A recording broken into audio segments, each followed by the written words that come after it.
پیچھے سے وہ ہندوستان کی اس مقدس سرزمین پر قبضہ کرنا چاہتے تھے۔ وہ تجارت کی بیس میں آئے تھے جس کا 1857 میں اس وقت کے برصغیر کے مسلمانوں اور ہندوؤں کو احساس ہو گیا، اور انہوں نے مل کر متحد ہو کر ہندوستان کی سرزمین سے برصغیر سے ہندوؤں کو انگریزوں کو نکالنے کے لیے ایک جدوجہد کا آغاز کیا، جو آج کل تاریخ میں 1857 کی جنگ آزادی کے نام سے مشہور ہے۔ لیکن اندرونی غداری اور دغابازی کی وجہ سے یہ جنگ آزادی جو ہے وہ کامیاب نہیں ہوا۔ اس وقت سر سید احمد خان جو علی گڑھ کا بانی تھا، وہ ہندو مسلمانوں کو متحد رہنے کے لیے اور اس جنگ آزادی کو ختم کرنے کے لیے پیش تھے، جس کی وجہ سے انگریزوں نے انہیں سر کا خطاب دیا اور تا حیات انہیں 200 روپے اس وقت کا وظیفہ مقرر کیا۔ لیکن انہیں بھی جلد احساس ہو گیا۔ 1875 میں انہوں نے اس سے دستبرداری کا اعلان کر کے مسلمانوں کی جدوجہد میں شرکت کے لیے انہوں نے اعلان کیا۔ اس وقت تک تو مسلمان اور ہندوؤں کا ایک ہی مقصد تھا کہ انگریزوں کو سرزمین سے خالی کر دیں۔ لیکن جب 1886 میں لارڈ ہیوم کی قیادت میں ایک سیاسی تنظیم وجود میں آئی جس کو کانگریس کہتے ہیں، اس میں ایک ہندو اور 2 انگریز،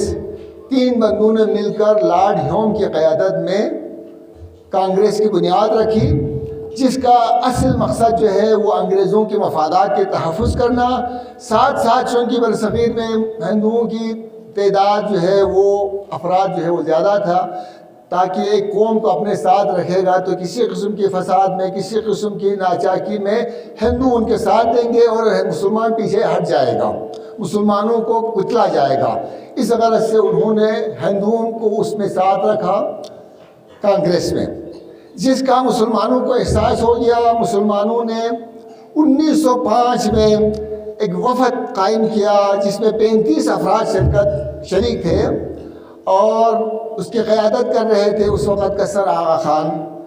اس وقت وائسرائے ہند لارڈ منٹو جو ہے وہ شملہ کے مقام پر قیام کیا ہوا تھا، ان سے ملاقات کے لیے وہ لوگ شملہ چلے گئے۔ 4 یا 5 دن انتظار کیا، لارڈ منٹو نے مسلمانوں کے اتنے بڑے وفد کو ملاقات کے لیے وقت نہیں دیا۔ آخرکار لارڈ آرنلڈ گبول جو ہے وہ اس وقت کا ایمو کالج کا پرنسپل تھا، جس کے ساتھ سر آغا خان کی بڑی دوستی تھی۔ انہوں نے اس وفد نے جا کر لارڈ آرنلڈ گبول سے ملاقات کی اور انہیں ریکویسٹ کیا کہ ہم لارڈ منٹو سے ملاقات کے لیے آئے ہیں، ہمارا مسلمانوں کے 3 چھوٹے چھوٹے مطالبات ہیں، یہ ہم اس کے سامنے پیش کرنا چاہتے ہیں۔ بڑی مشکل سے 15 منٹ کا ٹائم دیا۔ 15 منٹ میں اس وفد نے لارڈ آرنلڈ گبول کے قیادت میں اس کے سفارش پر جا کر لارڈ منٹو سے ملاقات کی، اپنے 3 چھوٹے مطالبات پیش کیے، لیکن اس پر انہوں نے کسی قسم کا مثبت جواب نہیں دیا۔ مسلمانوں کو احساس ہو گیا کہ جب تک ہم اپنا کوئی سیاسی تنظیم قائم نہیں کریں گے اپنے حقوق کے مفادات کے لیے، ان کے تحفظ کے لیے، اس وقت تک ہم کانگریس یا انگریزوں کی غلامی میں بیٹھ کر ہمارے لیے زندگی گزارنا اس سرزمین پر ہمارے لیے مشکل ہے۔ وہاں سے شملہ وفد کی واپسی کے بعد ڈھاکہ میں نواب سلیم اللہ خان آف ڈھاکہ کے گھر پر 31 دسمبر 1906 کو ایک کانفرنس ہوئی مسلمانوں کی، اور وہاں پر 1906 میں مسلم لیگ کا قیام عمل میں لایا گیا۔ اسی دن سے مسلمانوں نے اپنی جدوجہد شروع کی۔ مختلف مواقع پر مختلف واقعات ہوئے ہیں، ان کی تفصیلات میں جائے گا تو وقت کے دامن میں گنجائش نہیں ہے۔ 1906 کے بعد آ کر 1930 میں علامہ اقبال کو مفکر پاکستان، یا یہ پاکستان جو ہے علامہ اقبال کے خوابوں کی تعبیر ہے، ہم اسی لیے کہتے ہیں کہ 1930 میں الہ آباد کے مقام پر اسی مسلم لیگ کی سالانہ کانفرنس میں یہ 30 دسمبر 1906 کو اس کی بنیاد رکھی ہے۔ ادھر سے لے کر 1947 تک مسلسل اسی 30 دسمبر کو ہر سال سالانہ جو ہے مسلم لیگ کی کانفرنس جو ہے وہ اسی مقررہ ڈیٹ پہ ہوتا رہا ہے۔